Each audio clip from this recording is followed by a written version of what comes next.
Atëherë, do të kuptojmë një fakt që Shqipëria është vendi me nivelin më të ulët pensionit në rajon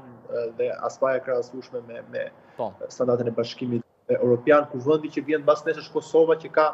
minimumin 150 euro për 15.000 lekë të reja shqiptare. Por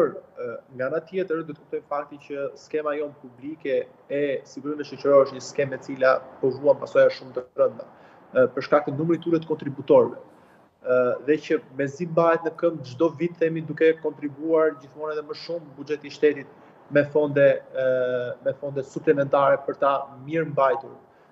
atë. Ndaj kjo rritje e pensioneve është shumë e nevojshme,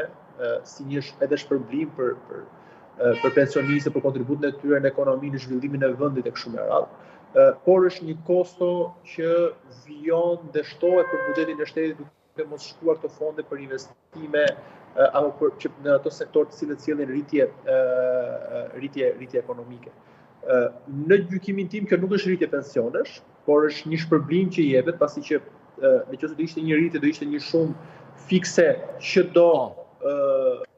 atribuohej në pension në çdo muaj, por nga kjo pasiguria buxhetore mendoj që është zgjedhur kjo mënyrë për ta shpërndar çdo muaj dhe në fund ditës, nëse për 2027-ën